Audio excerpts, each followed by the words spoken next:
Gente, uma boa tarde a todos os presentes, né? Inicialmente, muito obrigado a todos vocês por estarem aqui acompanhando essa atividade do Programa de Estudos Medievais da UERJ. Mais uma vez eu agradeço à professora Marta, à professora Rosiane, à professora Ana Paula, que são responsáveis lá pelo Foro Medieval, né? E pelo Programa de Estudos Medievais da UERJ, pelo convite que me foi feito. Eu acabei fazendo uma escolha, né, nessa oportunidade de explorar um pouquinho com vocês os resultados de uma pesquisa que foi desenvolvida nos últimos 3 anos lá na cidade de Bragança, por mim e por alguns alunos da graduação, né, lá do curso de História em Bragança. Né? Essa pesquisa ela se intitula Igreja, Cidade e Santidade, as instituições de Toulouse na canonização de Domingos. Né?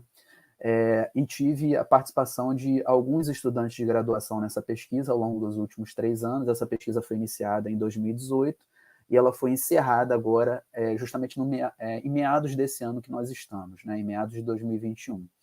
Então, muitos alunos participaram tiveram uma rotatividade nessa pesquisa, mas 3 alunos em particular estiveram presentes ao longo dos 3 anos da pesquisa e acabaram produzindo trabalho de conclusão de curso, né, monografia, a partir das pesquisas vinculadas a esse projeto maior, né, a esse projeto coletivo, que são a Cássia Luana, o Lucas Gabriel e o Silvio Augusto. Né? Então, gostaria de aproveitar o espaço que me foi concedido aqui para agradecer a Cássia, ao Lucas e ao Silvio por eles terem confiado, né, na proposta do projeto e por eles terem permanecido ao longo desses 3 anos aí, desenvolvendo suas pesquisas e colaborando com a pesquisa maior, com o projeto coletivo. E a presença deles três, né, ao longo desses 3 anos foi muito importante para que esse projeto continuasse avançando e chegasse a um termo, né, agora em meados desse ano. Então, a ideia de fazer essa palestra era, de certa forma, dar um retorno, né,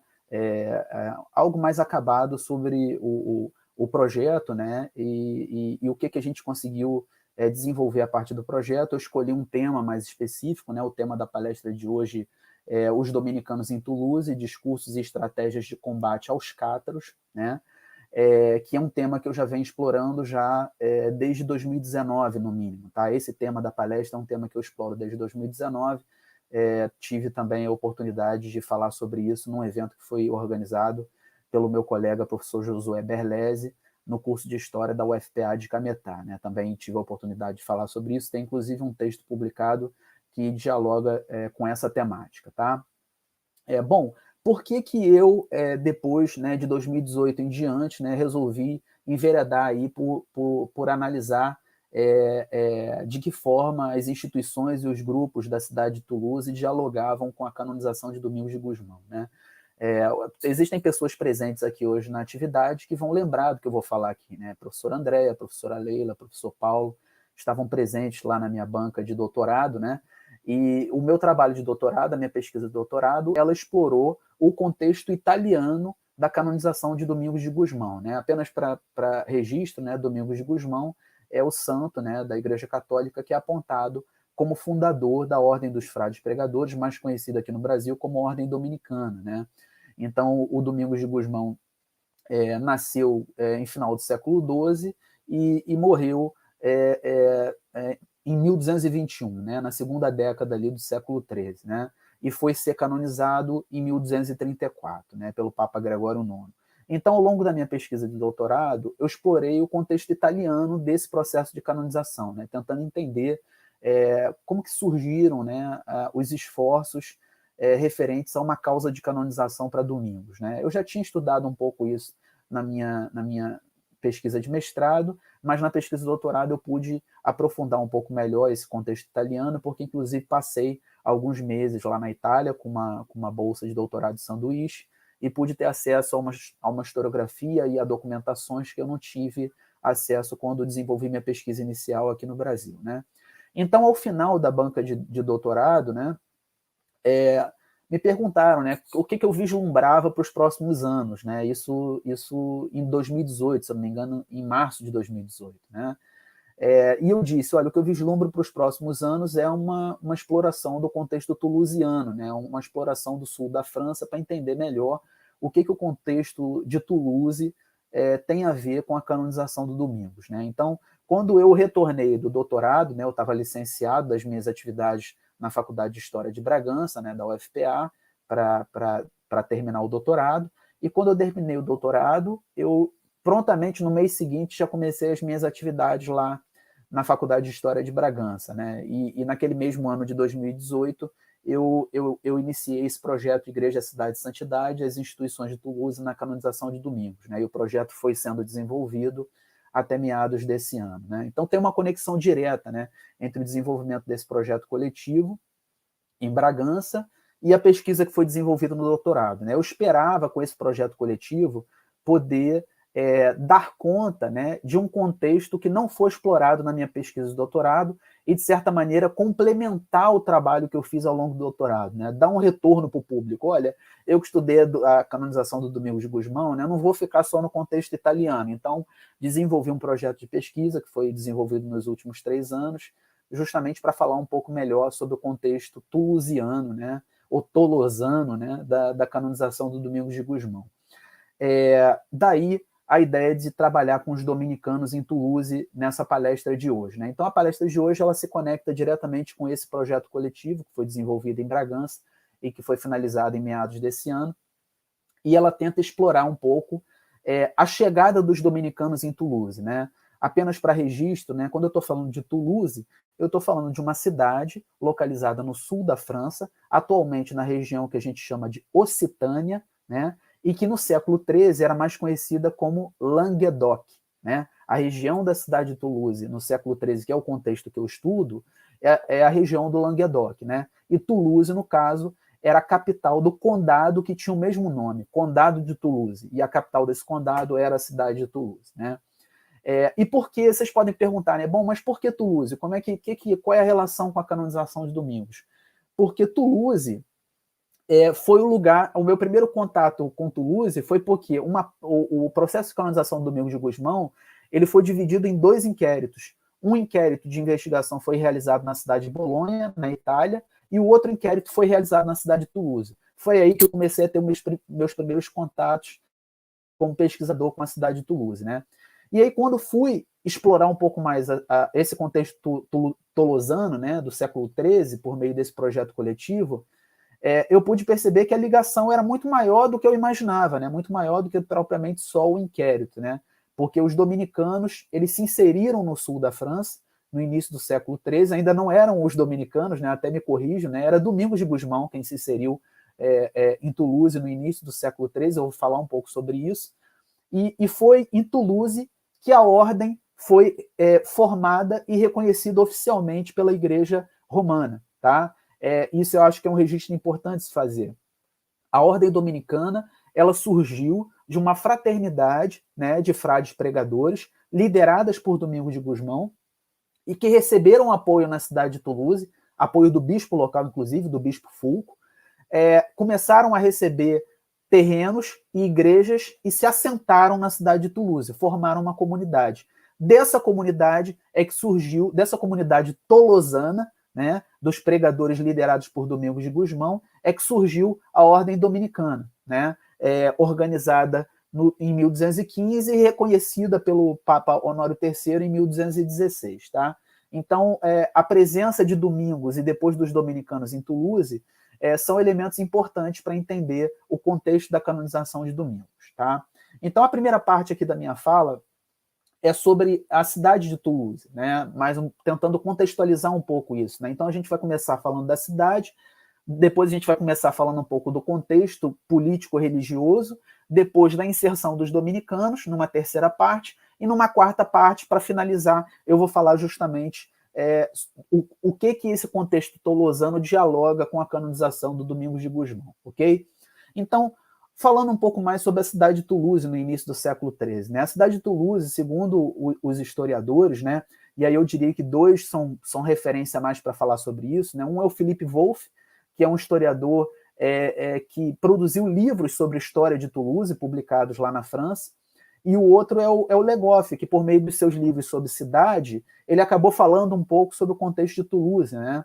Então, o livro do Le Goff, né, o Apogeu das Cidades, né, no período medieval, ele dialoga diretamente com o contexto tolosano também. Né? Então, esses 2 autores são 2 autores de base para entender um pouco melhor os dados que eu vou mobilizar aqui. Tá? Essa cidade, ela se inseriu naquele contexto do final do século XII, que foi muito característico, principalmente na França e na Itália, daqueles movimentos de emancipação dos grupos citadinos em relação aos poderes mais tradicionais e temporais, né? Os bispos, os arcebispos, os condes, os duques, os marqueses, os reis, né? E a maneira como esses poderes, de certa maneira, conduziam, né, a política citadina, né? Então, a cidade de Toulouse ela está inserida nesse fenômeno de meados para o final do século XII, de uma série de cidades e vilas na França que buscaram se emancipar desses poderes tradicionais, né? Que buscaram estabelecer governos locais, governos autônomos, né? E aí, no caso da cidade de Toulouse, já no final do século XII, existiu a formação de um conselho citadino, né? Um conselho que reunia, né, cidadãos ilustres, digamos assim, eram 24 representantes, né, que eram chamados de captus, ou conselheiros, né? E eles se reuniam e tratavam de organizar instituições citadinas, regras, né, de observância na cidade, e começaram a organizar a ideia de um governo emancipado, de um governo citadino, né? No caso da cidade de Toulouse, a gente pode dizer que o formato é o formato de um consulado, tá? E o que é mais interessante a gente perceber em relação a esse contexto?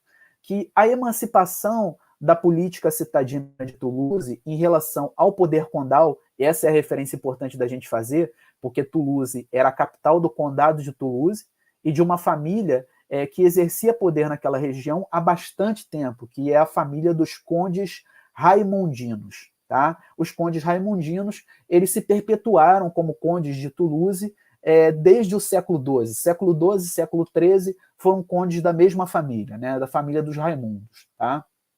E o que é muito interessante a gente perceber é que a emancipação política, né, de um governo municipal em Toulouse, ela não foi feita à revelia da autoridade condal. Tá? Esse dado é um dado importante para a gente entender o contexto tolosano.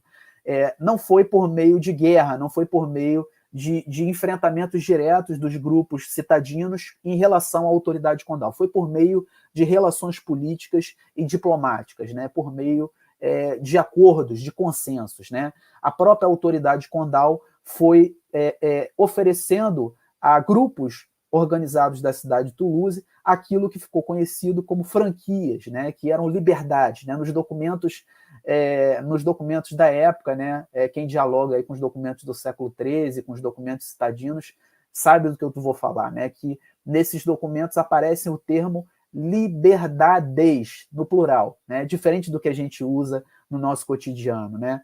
Porque, na verdade, o que esses cidadãos buscavam era diferentes tipos de liberdade, né? Liberdade tributária, liberdade jurídica, liberdade política, liberdade econômica, né?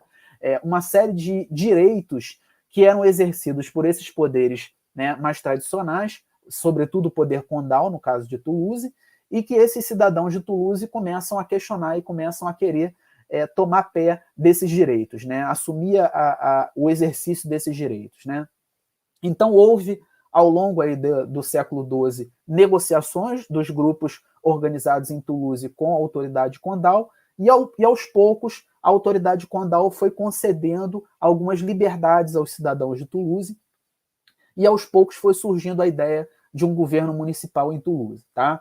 Então, é importante fazer o registro, né? Esse processo de emancipação de um governo citadino de Toulouse, ele não foi feito de maneira bélica, né? Ele não foi feito de maneira controversa em relação à autoridade condal, ele foi feito por meio de acordos, né? Por meio de negociações políticas e diplomáticas. Tá?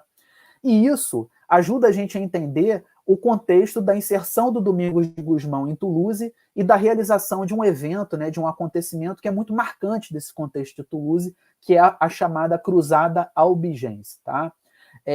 Em diferentes momentos, a cidade de Toulouse ela se organizou, ou pelo menos grupos citadinos, né? A gente não pode falar no sentido totalitário, como se toda a cidade tivesse apoiado o conde, mas grupos citadinos importantes, durante o período das cruzadas, eles se mantiveram ao lado do conde e contra os cruzados, né? Ou seja, defendendo o conde do avanço dos cruzados, né?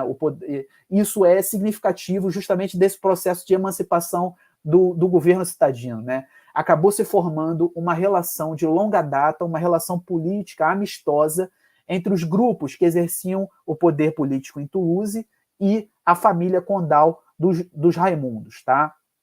Essa relação, ela rendeu alianças recíprocas aí ao longo do século XIII, tá? Então, a gente observa nesse contexto aí que os cidadãos, ou uma parte dos cidadãos de Toulouse, né, grupos organizados, se permaneceram ao lado do conde ao longo das cruzadas e, inclusive, se rebelaram em anos diferentes, tá, para expulsar os cruzados e os seus aliados na cidade de Toulouse.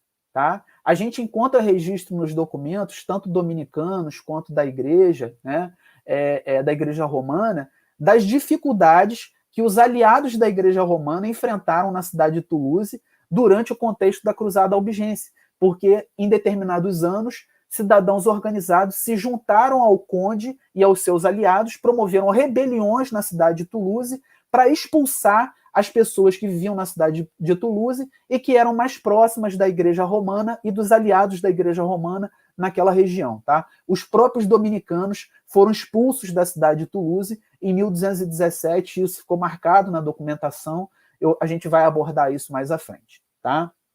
Mas também existia na cidade de Toulouse a presença de aliados da igreja romana, de pessoas que, de alguma maneira, ajudavam a organizar os cidadãos que eram mais próximos à cultura católica, né, que eram mais próximos à diocese tolosana, e que não se identificavam com aquela ligação da autoridade condal com o governo citadino. Tá? E aí vocês podem perguntar, por que não se identificavam? Porque essa ligação da autoridade condal com o conselho da cidade de Toulouse, ela foi permeada por uma simpatia em relação à atuação de outro grupo religioso naquelas terras tolosanas, que são os cátaros, que a gente vai falar mais à frente. Tá? Então, existiam cidadãos em Toulouse, lá no início do século XIII, que não se identificavam nem com o governo local de Toulouse, nem com o conde, porque eles se aproximaram dos cátaros. E aí a gente vê uma dinâmica aí de controvérsia, de disputa do campo religioso aí entre cátaros e católicos na cidade de Toulouse. Tá? E aí a gente, acho que nesse momento, né, falando um pouco sobre o contexto de Toulouse, seria interessante a gente adentrar um pouco mais justamente na presença dos cátaros em Toulouse. Tá? Primeiro, quem eram os cátaros? Né? Quem eram essas pessoas que eu estou aqui identificando como cátaros? Né? Não é uma identificação autoritária da minha parte, né, porque o termo cátaros ele aparece nas documentações do século XIII, assim como o termo albigense. Tá? Aparece nas suas versões latinas, né? Albigense e cátaro com TH, né? THA, né? E depois RO, né? Que é o conceito grego de cátaro. Né? Então, os cátaros, eles eram a maneira que as pessoas daquele contexto encontraram de identificar grupos religiosos que estavam presentes na cidade de Toulouse e mais no contexto do Languedoc. Né? Os cátaros não estavam presentes só na cidade de Toulouse, eles estavam presentes também na grande região do Languedoc, que era praticamente todo o sul da França atual. Né? E a presença dos cátaros no Languedoc, ela data de meados do século XII. Né? É o momento em que a historiografia registra essa presença e que os documentos da igreja começam a dar notícias da presença desses grupos cátaros no Languedoc. Tá? E de onde vem o nome, né? O nome cátaro? Né? O nome cátaro tem um significado grego que significa puro. Né? O que a historiografia registra? Inclusive, um historiador que nos é conhecido, nos é caro, o Hilário Franco Júnior, tem alguns artigos publicados falando sobre essa lógica de competição, de disputa entre os cátaros e os católicos no contexto do século XIII, no sul da França. Né? Se vocês pesquisarem aí rapidinho, vocês vão identificar no mínimo 2 ou 3 artigos do Hilário Franco Júnior falando sobre essa controvérsia entre cátaros e católicos. Né? O termo cátaro, né, ele era usado tanto pelos simpatizantes daquele grupo quanto pelos críticos daquele grupo. Né? Porque para os simpatizantes, usar o termo cátaro era uma maneira de demarcar que aquele grupo religioso buscava para si uma espiritualidade da perfeição, uma espiritualidade da pureza, tá? Porque o termo cátaro no grego quer dizer justamente puro. Né? Por outro lado, os católicos e os seus aliados, e os seus simpatizantes, né, os seus adeptos, eles usavam esse termo de maneira jocosa, de maneira irônica, né? Ah lá, os puros, lá, olha, aqueles que são puros, olha lá eles. Então, usavam de maneira irônica, né, o termo cátaro, né, no sentido de ironizar aqueles grupos religiosos, né, no sentido, são perfeitos, são puros nada, né, mas vamos chamá-los de cátaros de maneira irônica, né, vamos chamá-los de puro de forma irônica. Isso, inclusive, fica registrado nos textos que eu mencionei do professor Hilário Franco, né. E tem uma outra possibilidade de origem, né, para o termo cátaro, que não dialoga com o contexto do sul da França, que dialoga com o contexto da Alemanha, porque existem registros de que esses mesmos grupos, né, estiveram presentes também, ou outros grupos, né, que se identificavam com a mesma doutrina, com as mesmas práticas, estiveram presentes também no território alemão no século XII, tá? E aí a referência é em relação a dois termos, né? A Ketzerei, né, começando com K, que eu até posso depois tentar escrever aqui, né? Ketzerei, que seria heresia em alemão, e a Kater, né? Kater com K também, né? Que seria gato em alemão, né? Então, os dois textos fariam referência a esses grupos religiosos que são identificados como cátaros no contexto do século XII e no século XIII. E aí vocês podem até se perguntar, bom, mas o que gato teria a ver com os cátaros, né? É porque no bestiário medieval o gato é representado muitas vezes como Lúcifer, né? Então era uma maneira de estigmatizar o grupo religioso pela própria nomenclatura que era mobilizada para identificá-los, tá? Então, quem eram esses cátaros, como eles viviam, como eles se caracterizavam, né, do ponto de vista religioso, do ponto de vista social, né? Os cátaros, no contexto do século XII, no século XIII, né, eram grupos religiosos que se identificavam, a gente poderia usar aí o termo ideologicamente, né, com doutrinas maniqueístas e dualistas, né? Então, eles eram adeptos daquela visão de mundo que divide o mundo entre bem e mal, matéria e espírito, né? E o espírito teria uma origem boa e a matéria teria uma origem ruim, né? Então, isso marca, eu diria,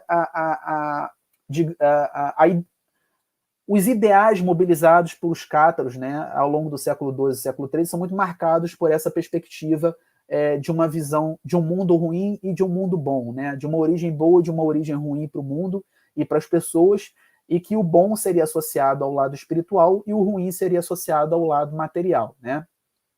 Eles tinham uma prática, e isso dizem aí os documentos que a gente mobiliza, né? Inclusive os próprios documentos dominicanos, né? Isso fica registrado em alguns documentos dominicanos, que eles tinham uma prática cotidiana muito voltado para a evangelização, muito voltado para aquela identificação do missionário pobre, do pregador pobre, né? Eles acabavam reproduzindo aquele ideal de espiritualidade que o André Vocher destaca lá no livro dele como sendo a vita apostólica, né? Ou como sendo a vita véria apostólica, né? Eles se apresentavam às populações locais como aqueles que estavam seguindo, né, efetivamente os passos dos apóstolos, né, os passos cristãos, por estarem vivenciando a pobreza no seu sentido religioso, né?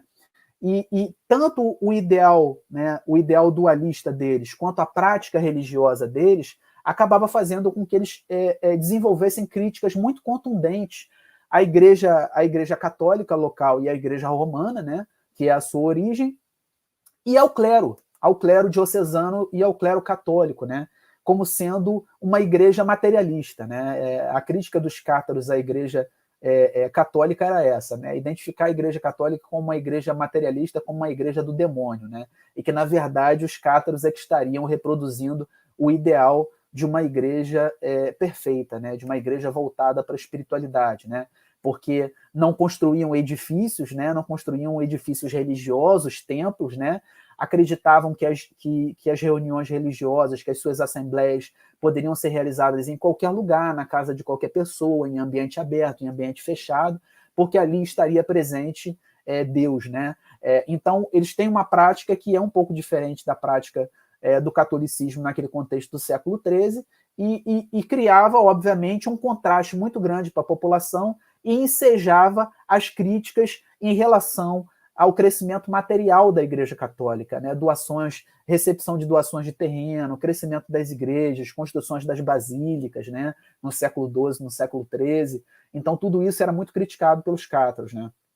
E aí, exatamente pela sua prática, eles acabaram despertando o interesse de grupos aristocráticos locais, ali de Toulouse e do Languedoc, né? Porque não foi só em Toulouse que eles receberam apoio. Isso é algo importante se registrar, né? Os grupos cátaros, eles conseguiram formar uma rede de apoios no Languedoc que dialogava diretamente com algumas figuras aristocráticas extremamente poderosas, como o próprio Conde de Toulouse, como a própria família condal de Toulouse, que durante muito tempo dialogou de perto com pessoas que eram identificadas aí como sendo cátaras, né?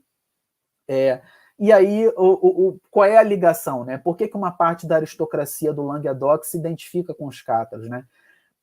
Aí a historiografia mobiliza, né, dois argumentos, né? Primeiro, porque dois argumentos que são conectados, porque tem a ver justamente com a questão material, né?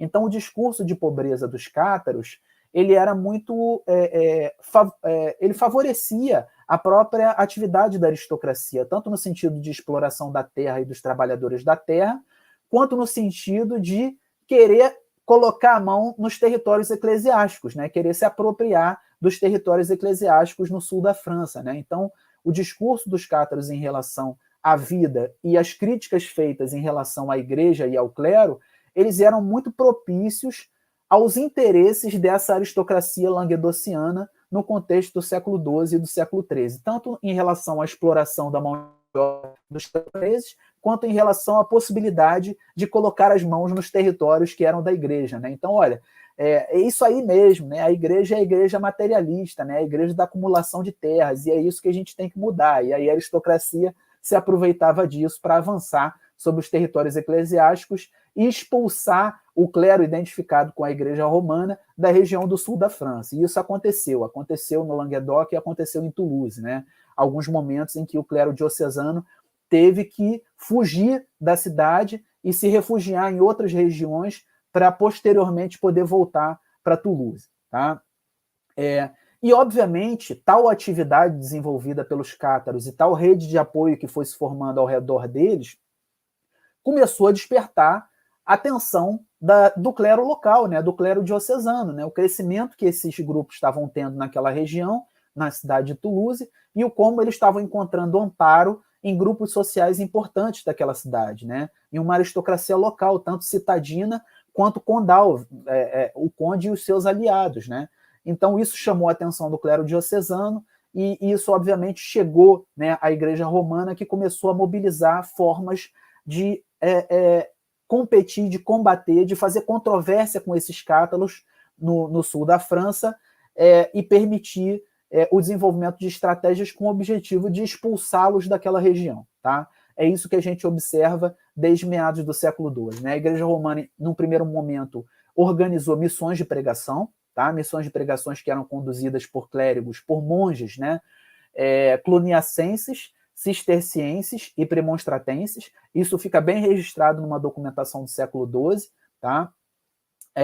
A igreja direcionando para lá missões de pregação para o sul da França, e a historiografia identifica que essas missões de pregação também foram formas que a igreja teve de conhecer melhor esses grupos religiosos e de tomar pé das suas características e da sua forma de agir, né, para depois poder desenvolver uma forma mais adequada de enfrentamento a esses grupos religiosos, tá?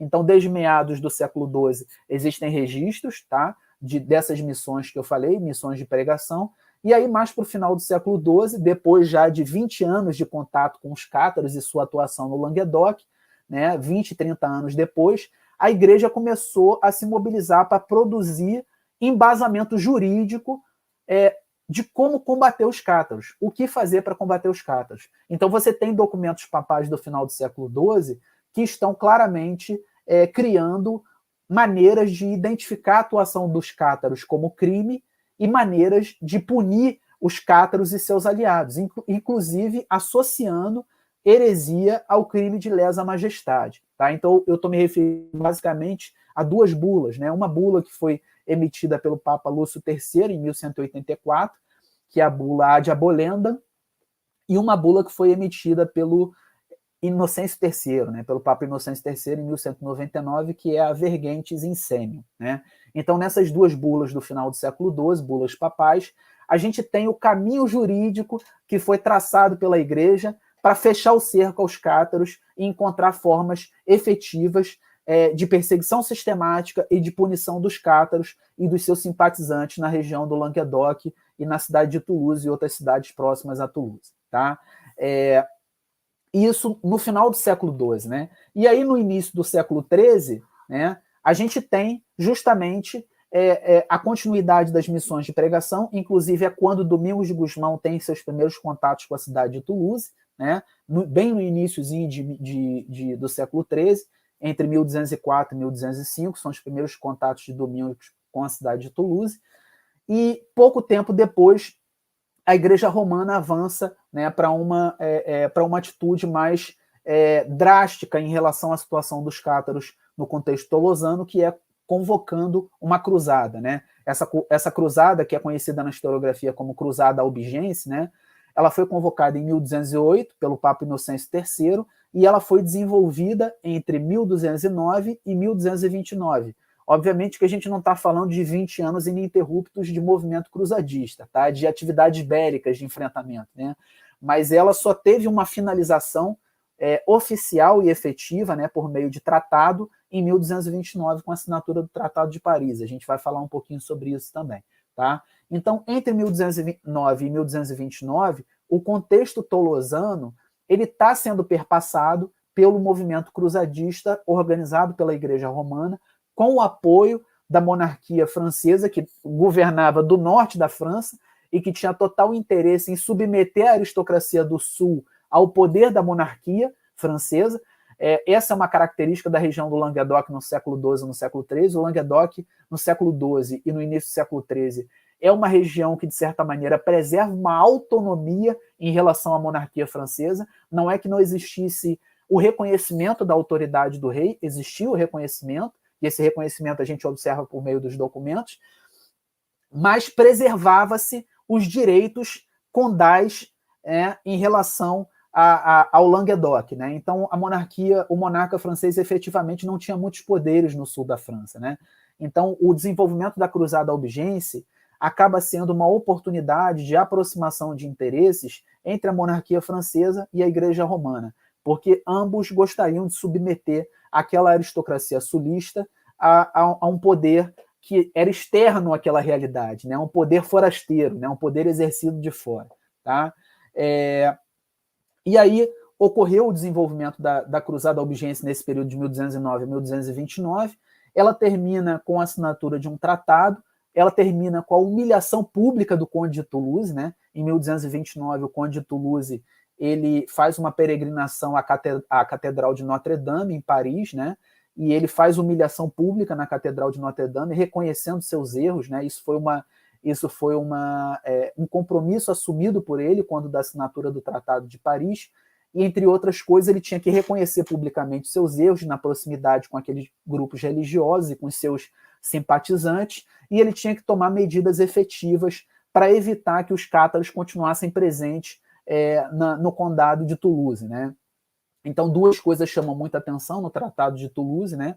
É o fato do conde assumir compromissos em expulsar os cátaros e todos os seus simpatizantes e apoiadores das suas terras, das terras onde ele tivesse autoridade, né? Isso fica registrado de maneira clara no Tratado de Paris, e a necessidade dele sustentar os mestres da Universidade de Toulouse, que é um outro elemento também presente no Tratado de Paris e que, inclusive, foi explorado pela Cássia Luana, que foi a discente que eu chamei, que eu registrei o meu agradecimento aqui no início da minha fala, né?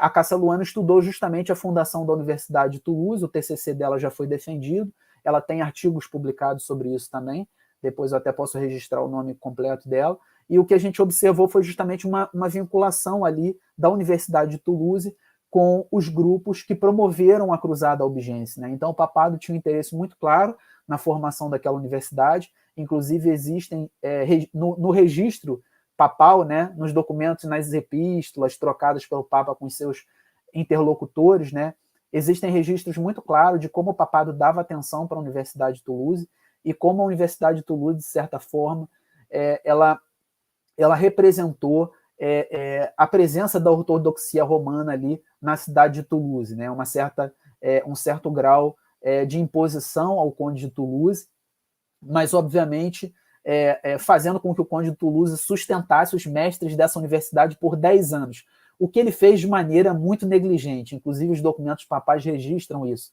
que o conde de Toulouse, depois que assinou o Tratado de Paris, né, fez a sua humilhação pública na Catedral de Notre-Dame. Ele não guardou com muita, digamos, com muita atenção os artigos daquele tratado, não. Né? Ele ora fazia, ora não fazia, ele foi exercendo ainda uma certa resistência em relação ao Tratado de Paris após a assinatura. Tá?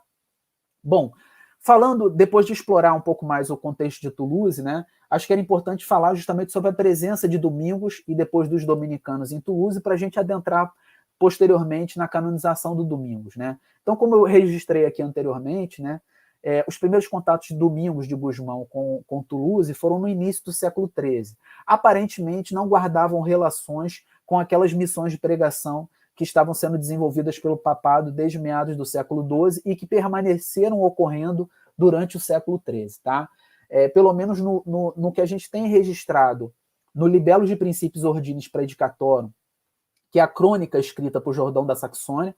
Jordão da Saxônia foi o primeiro religioso a substituir Domingos de Gusmão como líder da Ordem dos Frades Pregadores, na posição de mestre geral, né? Então ele foi o primeiro a substituir Domingos depois da morte dele, e ele redigiu um livro que recebeu esse nome, né? Libellus de Principiis Ordinis Praedicatorum, né? O livro das origens, né? Da Ordem dos Pregadores, né? Ou dos inícios da Ordem dos Pregadores, né? E nesse livro existem referências aí à passagem de Domingos, ao contato de Domingos com Toulouse, como existem referências também nas atas do inquérito de canonização que foi realizado em Toulouse. Né? Então, os primeiros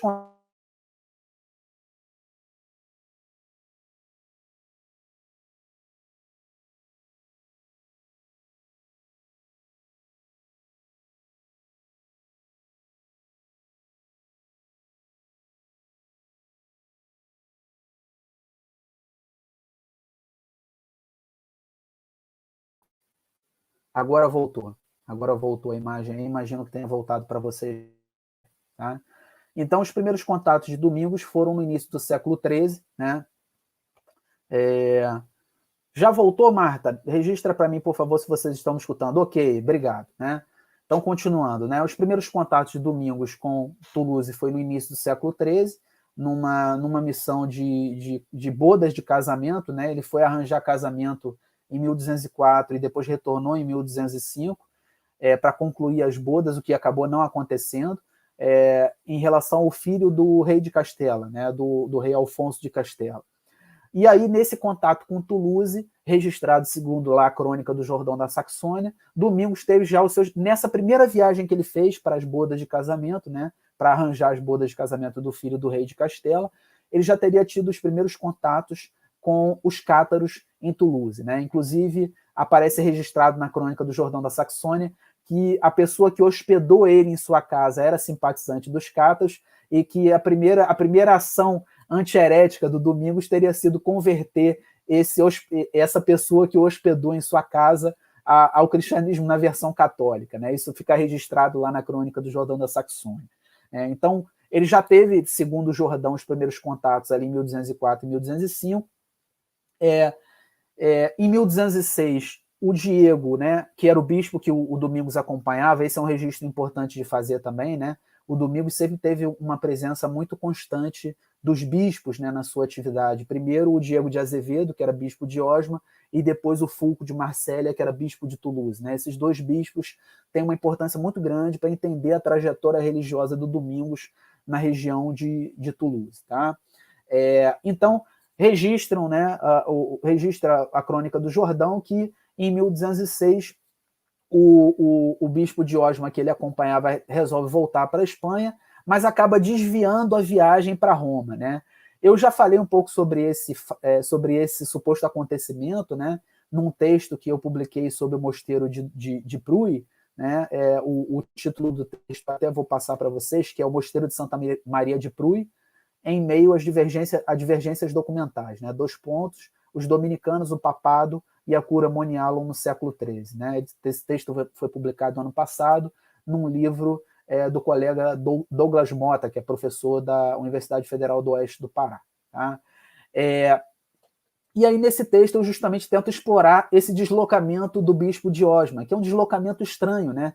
Porque o Jordão da Saxônia diz que o bispo Diosma ia voltar em direção à Espanha, né? Obviamente, para entregar ao rei a mensagem de que a donzela tinha falecido, que não seria possível contrair casamento com o filho dele, e ele desvia essa viagem e resolve ir se encontrar com o Papa Inocêncio III em Roma, e o Domingos acompanha ele nesse deslocamento para Roma, né? Sendo o primeiro registro aí da documentação de contato do Domingos com o Papa com o Papa Inocêncio III por meio dessa viagem que ele fez com o bispo de Osma, que é o Diego de Azevedo. Tá? E é muito estranho esse desvio, porque o Jordão da Saxônia diz ele estava de volta para a Espanha e resolveu dar uma passada em Roma para se entrevistar com o Papa, porque ele estava disposto a abandonar o episcopado e a se dedicar somente à evangelização e à luta contra os hereges. Né? Isso é o argumento do Jordão da Saxônia. Né? Só que o desvio ele é muito, muito esquisito, porque o caminho da França, né, do sul da França para Castela, não passava nem perto de Roma. Né? Então, esse desvio ele foi um desvio muito, muito programado. Né? E eu tento justamente explorar um pouquinho isso no texto que eu comentei com vocês. Né? E ocorre que depois de se entrevistarem, segundo a narrativa da crônica, né, depois dessa entrevista com Inocêncio III, tanto o bispo Diego de Azevedo quanto o Domingos de Gusmão, eles retornam ao sul da França e eles se integram cada vez mais às missões de pregação que estavam sendo realizadas lá no sul da França. Se integram às missões papais, né, que o Vicaire, né, que é um historiador francês, identifica como pregação narbonese, né, que era a missão papal que atuava lá no sul da França. Então, tanto o Diego de Azevedo quanto o Domingos de Gusmão passaram a se integrar a essa missão papal desde esse retorno da entrevista com o Papa no início de 1206. Né? E é justamente a partir desse retorno também que foi fundada a primeira comunidade religiosa no sul da França e que tem conexão histórica com o Diego de Azevedo e com o Domingos de Gusmão, que é o Mosteiro de Pruy. Esse mosteiro que eu exploro no texto que eu acabei de indicar para vocês aqui, que foi publicado ano passado. Tá? Segundo o registro de Jordão da Saxônia, na sua crônica, essa é a primeira comunidade religiosa que seria resultado do trabalho do bispo Diego de Azevedo e do Domingos de Gusmão ali no sul da França. Né? E aí registra a historiografia. No texto do Jordão não tem esse registro. No texto do Jordão, a impressão que passa para a gente é que esse mosteiro era um mosteiro unicamente feminino, tá? E que, segundo o Jordão, teria o intuito de receber as mulheres que ansiavam por viver vida religiosa e que estavam sendo entregues pelas suas famílias para serem educadas pelos cátaros. Então, para fazer essa competição com os cátaros, foi fundada essa comunidade religiosa para que essas famílias não entregassem mais suas filhas para serem educadas pelos cátaros e que passassem a entregar ao bispo Diego de Azevedo, a Domingos de Gusmão e ao grupo religioso que eles lideravam. Né? Esse o registro que aparece na crônica do Jordão.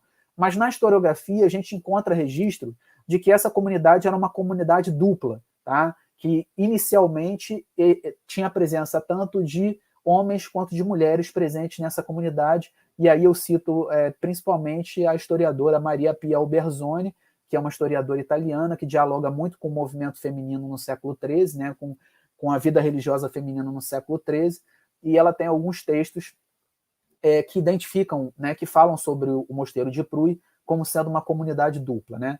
Bom, independente de ser uma comunidade só feminina, uma comunidade dupla, o que aparece para mim muito claro, tanto na documentação do Jordão, né, quanto na historiografia, é que a fundação dessa comunidade está diretamente associada com o trabalho de pregação, né, com o trabalho de pregação no sul da França, e com a presença do Diego de Azevedo e do Domingos em Toulouse e no sul da França, né, como sendo parte da estratégia de enfrentamento aos cátaros naquela região. Tá? E aí o que ocorre? Ocorre que Domingos, a partir de 1207, começa a exercer uma liderança maior dessas missões, porque o bispo Diego de Azevedo retorna para a diocese de Osma com o objetivo, segundo a narrativa do Jordão da Saxônia, com o objetivo de angariar fundos, né, de conseguir fundos para continuar sustentando a missão de pregação e os religiosos que estavam organizados por ele lá no sul da França, né? Então esse seria o motivo dele viajar para a Espanha em 1207. E é nessa viagem, na Espanha, ele acaba morrendo, mas antes de viajar, ele deixa o Domingos de Gusmão como líder espiritual do grupo, tanto do grupo de pregadores quanto da comunidade de Pruy, e deixa o monge cisterciense Guilherme de Claret como o administrador da comunidade, né? Então Domingos era líder espiritual e o Guilherme de Claret, que era um monge cisterciense, ficou como administrador daquela comunidade de Pruy, né? Em substituição ao bispo, né? Então, de 1207 em diante, o que a gente vê já é, pelo menos o registro da documentação dominicana, já aparece como o período em que Domingos estava mais de frente, né? Como líder daquele grupo de pregadores que atuava ali no sul da França, tá? Então, é interessante que, quando Domingos passa a ficar mais de frente, pouco tempo depois inicia a Cruzada Albigense. E Domingos passa um bom período ali no sul da França, circulando por diferentes cidades, mas principalmente em Toulouse, ao longo da Cruzada Albigense, né? A Cruzada Albigense começou em 1209 e foi até 1229, e a gente tem registros dos documentos dominicanos que Domingos permaneceu em Toulouse até 1217. Então, veja, eu estou falando de uma presença de Domingos em Toulouse que começou em 1204 e foi, no mínimo, até 1217. Isso significa que o contato de Domingos com Toulouse é um contato de mais de 10 anos. De mais de 10 anos. E a partir de 1207, como sendo o líder dos pregadores que atuavam ali sob a liderança dele e do bispo Diego de Azevedo, tá? E aí o que a gente conseguiu perceber ao longo da nossa pesquisa também, da nossa pesquisa coletiva? Que o início da Cruzada Albigense não representou nenhum tipo de obstáculo ao trabalho de Domingos e dos pregadores liderados pelo Domingos. Muito ao contrário. Parece que o início da Cruzada trouxe ventos favoráveis à presença de Domingos e dos pregadores na região do sul da França. A gente encontra conexões muito claras entre Domingos, seus pregadores e as autoridades locais que estavam vinculadas ao projeto cruzadista. Isso fica registrado de maneira muito evidente na crônica do Jordão da Saxônia, tá? Então, vou dar um exemplo para vocês. Quem era o líder da Cruzada Albigense? Quem era o nobre, o aristocrata, o guerreiro que era o líder das tropas cruzadas quando se iniciou a Cruzada Albigense?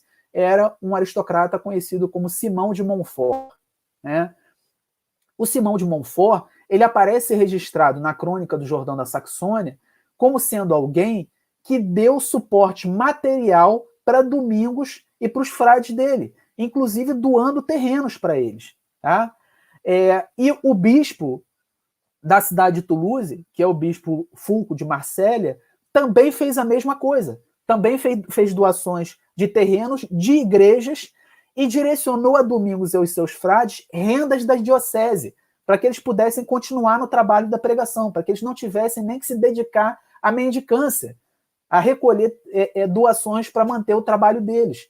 Então, o bispo de Toulouse, o Fulco, direcionou igrejas para que eles pudessem recolher dízimos dessas igrejas e, inclusive, formalizou essas doações em reunião com o Papa Inocêncio III ao longo do Quarto Concílio de Latrão, em 1215. Tá? Então, uma coisa que ficou muito claro para a gente no desenvolvimento da pesquisa é que Domingos de Gusmão e seus frades, eles se relacionavam com pessoas que eram justamente as autoridades que estavam de frente da Cruzada Albigense. O conde Simão de Montfort, o bispo de Toulouse e o arcebispo de Narbonne. Tá? 3 autoridades que eram fundamentais para entender a liderança da Cruzada Albigense. E essas 3 autoridades dialogavam e ajudavam no sustento de Domingos e seus frades no sul da França. Tá? De forma que eu não tive a menor dúvida de entender que naquele contexto tolosano, o Domingos claramente se colocou junto com seus frades ao lado do empreendimento cruzadista, ou pelo menos é isso que Jordão da Saxônia quer fazer aparecer na sua crônica, né? Mas é importante registrar que isso não aparece só na Crônica do Jordão. Nos testemunhos do inquérito, isso também aparece. E em algumas crônicas escritas no contexto tolosano, que foram estudadas pelo Silvio Augusto, que eu mencionei aqui para vocês no início da minha fala, que foi me orientando, já se formou, já defendeu o TCC. O Silvio Augusto estudou a trajetória do Bispo Fulco e de outras autoridades com as quais ele se relacionava no contexto tolosano, e ele identificou em outras crônicas, diferente da Crônica do Jordão da Saxônia, ele identificou, sobretudo, na Crônica da Cruzada Albigense, né, que é uma crônica escrita em língua de Oc, tá, no século XIII, e ele identificou também na História Albigensis, que é uma outra crônica produzida também no contexto do século XIII, ou seja, duas crônicas diferentes do Jordão da Saxônia, e que estão registrando a mesma rede de apoio para Domingos e seus frades. Domingos e seus frades se relacionavam com as autoridades eclesiásticas e com o conde que estavam à frente do projeto cruzadista no Languedoc. Tá? Então, isso deixa de maneira muito clara qual era o lado de Domingos e seus frades no projeto cruzadista. Tá? E eu estou registrando isso porque é uma parte importante para se entender o contexto da canonização de Domingos. Tá? Então, apenas para registrar, para a gente finalizar essa parte mais sobre o contexto e entrar no final da minha fala, né, no final da palestra, um evento ocorrido em Toulouse, ele é muito significativo dessa rede de apoios dominicana, tá? Que é a rebelião que ocorreu em 1217, na cidade de Toulouse. Essa rebelião, ela foi liderada por conselheiros da cidade de Toulouse, ou seja, pessoas que eram membros do conselho citadino, organizaram e lideraram uma rebelião com parcelas da população local para expulsar de Toulouse todos que fossem simpatizantes, apoiadores ou adeptos do movimento cruzadista. Tá? E isso, inclusive, acabou resultando na morte do primeiro líder bélico, né, do primeiro líder campal da Cruzada Albigense, que foi o Simão de Montfort. O conde Simão de Montfort, ele morreu justamente ao longo dessa rebelião que eu estou marcando para vocês aqui de 1217, e ele foi substituído no ano seguinte pelo seu filho, Amaury de Montfort, que foi quem continuou liderando a cruzada. Tá? E por que isso é significativo aqui para o contexto da canonização de Domingos? Porque marca de maneira evidente a rede de apoios que eu estava registrando aqui. No ano de 2017, que foi o ano que estourou essa rebelião na cidade de Toulouse, que foi o ano da morte do conde Simão de Montfort, foi o mesmo ano que Domingos de Gusmão tomou a decisão de dispersar os frades que viviam na comunidade de Toulouse para outras cidades europeias. Ele esvaziou a comunidade de Toulouse. Ele mandou os frades para outros lugares para abrirem novas comunidades dominicanas. Tá? Isso fica registrado na Crônica do Jordão da Saxônia, isso fica registrado no inquérito, no processo de canonização do Domingos de Gusmão também. E fica registrado como essa decisão pegou todos de surpresa e foi uma decisão unilateral do Domingos. Tá? O Jordão da Saxônia e um testemunho, inquérito de Bolonha, que é o frade Juan de Navarra, que vivia na comunidade de Toulouse em 1217, ele é muito claro que Domingos tomou a decisão de dispersar os frades da comunidade de Toulouse para fora da cidade, para outras comunidades e para fundar outras comunidades. Ele tomou essa decisão sozinho. A revelia do conde de Montfort, a revelia do arcebispo de Narbona e do bispo de Toulouse. Tá? Inclusive, o Juan de Navarra chega a atribuir a ele uma frase, onde o Domingos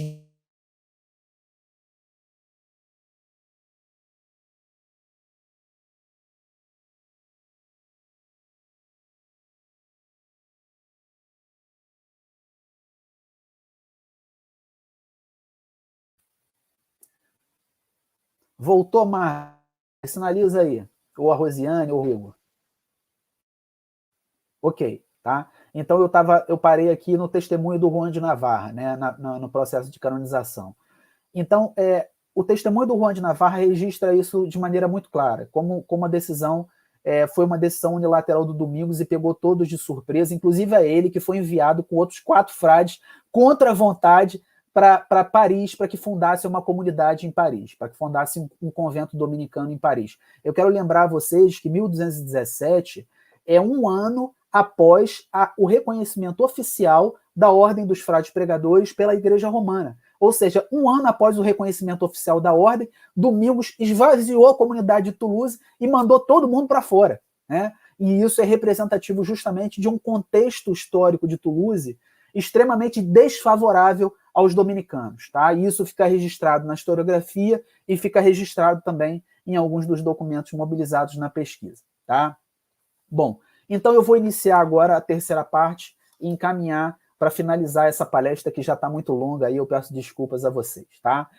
A terceira parte a quarta parte, me desculpa, e final dessa fala, né? Ela diz respeito às marcas do contexto tolosano na canonização de Domingos, né? Então, assim, quando eu pesquiso a canonização do Domingos, quais são as marcas do contexto tolosano que aparecem para mim de maneira clara na canonização de Domingos, tá? Então, antes de falar sobre isso, né, voltando um pouquinho ao contexto para me fazer entender, tá? Os dominicanos, eles saíram de Toulouse em 1217 e, ao que tudo indica, segundo a historiografia, eles ficaram um bom tempo longe da cidade, o que demarca um contexto altamente desfavorável a eles, tá? E aí eles retornam para a cidade, segundo a historiografia, em 1229, me desculpem aí pelo balanço. Em 1229 eles retornam para a cidade, tá? Então Domingos já não vivia nesse período, né? Domingos morreu em 1221, os dominicanos retornam para Toulouse em 1229, e de 1229 até 1234, que é o ano da canonização de Domingos, a comunidade dominicana de Toulouse, ela mais uma vez passa a ter um período extremamente favorável para o seu crescimento, com doações de terrenos, doação de rendas para aquela comunidade, capital, propriamente dito, e um contexto político extremamente favorável, tá? E aí eu queria lembrar vocês, por que 1229, né? Muitas pessoas poderiam se perguntar, bom, por que eles só retornaram em 1229? Porque 1229 foi o ano da finalização da Cruzada Albigense e da assinatura do Tratado de Paris, quando o conde de Toulouse reconhece a sua capitulação, reconhece os seus erros publicamente e não se dispõe mais a sustentar a atividade dos cátaros e dos seus simpatizantes ali no sul da França, tá? Então reparem como as coisas estão conectadas. No ano da assinatura do Tratado de Paris, cria-se um ambiente mais favorável para que os dominicanos retornem à cidade de Toulouse, e daquele ano em diante, de 1229 a 1234, que foi quando aconteceu a canonização de Domingos, eles recebem uma série de doações, uma série de apoios e de ajudas, tanto materiais quanto espirituais e políticas, né, para poderem fazer com que aquela comunidade dominicana continuasse crescendo ali na cidade de Toulouse, tá? Eu acho importante fazer esse registro, porque ele é muito próximo, né, do ano da canonização do Domingos, né? E isso é uma história se repetindo, tá? Por que eu digo que é uma história se repetindo? Porque no contexto italiano da canonização de Domingos, eu observei a mesma coisa acontecendo. Nos anos anteriores à canonização, a comunidade de Bolonha começou a crescer de maneira muito evidente. Isso ficou registrado, inclusive, nos documentos internos da comunidade. A quantidade de doações que eles estavam recebendo, né? Então, essa suposta coincidência aconteceu tanto em Bolonha quanto em Toulouse. Alguns anos antes da abertura do processo de canonização de Domingos, as duas comunidades começaram a crescer a olhos vistos. Tá? A crescer em que sentido? A crescer no sentido territorial, a crescer no sentido dos edifícios, construções que foram realizadas, tanto em Toulouse quanto em Bolonha, e a crescer no número de adeptos também, né? No número de frades presentes, tanto na comunidade de Toulouse quanto na comunidade de Bolonha. Então, essa é uma coincidência que me parece muito indicativa dos esforços que foram realizados, tanto em Bolonha quanto em Toulouse, para sustentar uma causa de canonização para o Domingos. Tá? Então, falando mais diretamente da canonização do Domingos, né? Que marcas, que características me chamam a atenção?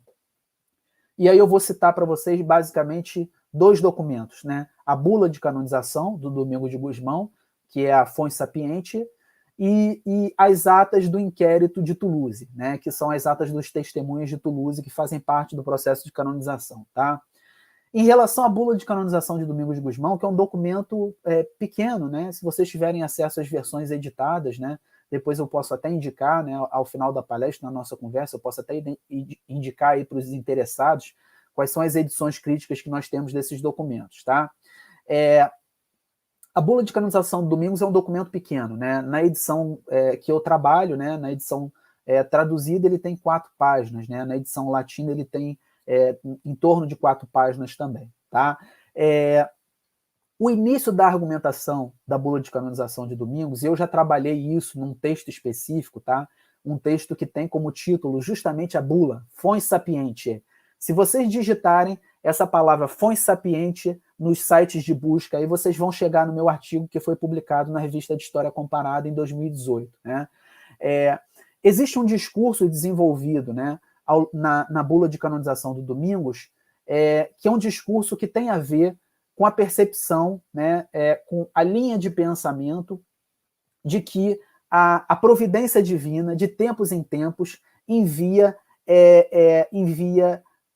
grupos, envia milites que vão justamente praticar a evangelização e defender a igreja dos seus inimigos, né, de tudo que ameaça a igreja nesses contextos. Né? Então, a primeira parte da bula de canonização do Domingos é um discurso que está desenvolvendo como se fosse uma história da evangelização cristã. Né? Começa lá dos mártires, passa pelos beneditinos, depois passa pelos cistercienses, depois passa e acaba chegando nos mendicantes do século XIII. É aí que faz a conexão com a vida de Domingos. Né? Então, a primeira parte do discurso presente na bula de canonização do Domingos, ela é voltada para criar essa linha de pensamento que conecta o Domingos com as ordens mendicantes e que conecta as ordens mendicantes com a interferência da divina providência, né? Ou seja, a ideia de que de tempos em tempos Deus encaminhava grupos, né,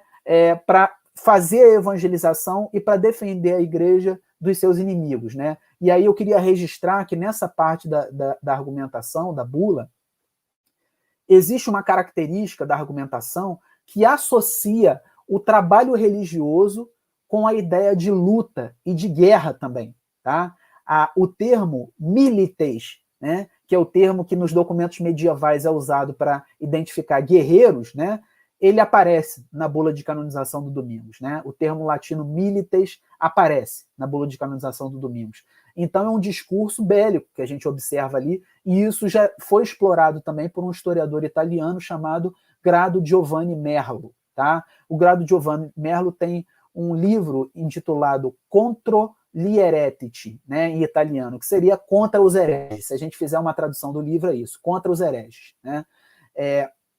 E nesse livro, o Grado Giovanni Merlo identifica que o papado do século XIII desenvolveu uma argumentação que estava muito associada com essa perspectiva de usar expressões e termos bélicos, né, na sua argumentação. E isso cria uma conexão de que os mendicantes eram espécies de guerreiros que a providência divina estava enviando, né, para a igreja do século XIII para defender a igreja dos seus inimigos e principalmente dos hereges, porque isso fica muito marcado também. Na passagem da primeira parte da bula para a segunda parte da bula, e eu faço essa análise naquele artigo que eu mencionei aqui com vocês, no artigo Fons Sapientiae, existe uma transição ali da primeira para a segunda parte, onde os hereges são identificados como parte desse problema que a igreja está vivenciando no século XIII. Tá? E aí começa uma outra argumentação, que é a argumentação da caracterização de Domingos como religioso. É isso que se faz na segunda parte da bula de canonização. Tá? A caracterização de Domingos, da vida de Domingos como religioso, vinculado à igreja católica, vinculado ao cristianismo romano. Né? E a caracterização de Domingos coloca Domingos com ideais e com práticas ascéticas e apostólicas. Isso fica muito claro pelos termos que são associados a ele. Né? Domingos é caracterizado como se fosse um campeão do ascetismo e da vida apostólica. É assim que ele é caracterizado na segunda parte da bula de canonização. Né?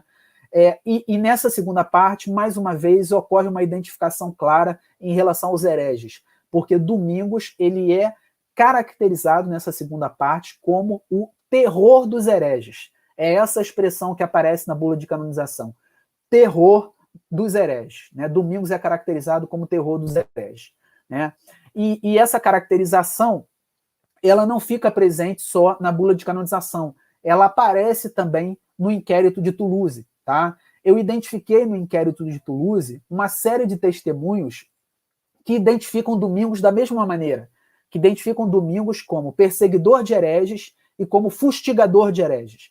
São essas as expressões que aparecem no inquérito de Toulouse, em alguns testemunhos, tá? Se eu não me engano, foram 8 ou 9 testemunhos que identificaram Domingos dessa forma. Depois eu posso até confirmar.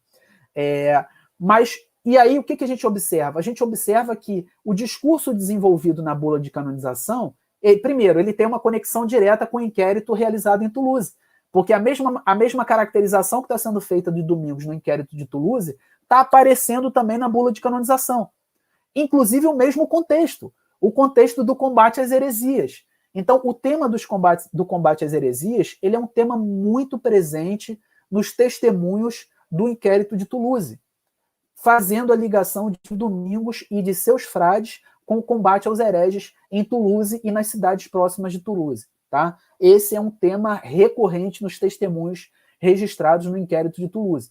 Então, tanto o tema do combate às heresias, quanto a caracterização de Domingos como terror dos hereges, perseguidor dos hereges, fustigador dos hereges, cria uma conexão muito clara entre o discurso presente na bula de canonização e os testemunhos que foram registrados no inquérito de Toulouse. Tá? E eu vou além disso, porque não é meramente uma questão de expressão. Tá? Existe aí um impacto contextual. Né? A igreja da década de 30, né, que é a igreja que canoniza Domingos de Gusmão, é uma igreja que estava mobilizada para essa luta contra as heresias. Né? Muitos projetos de missões, cruzadas desenvolvidas na década de 20, legislação jurídica desenvolvida na década de 10 e na década de 20. Tá? Então, é uma igreja que desde o início do século XIII se mobilizou muito para esse enfrentamento contra os grupos considerados hereges. Né? Eu queria deixar bem claro isso aqui ao final da minha fala, deveria ter feito no início, né?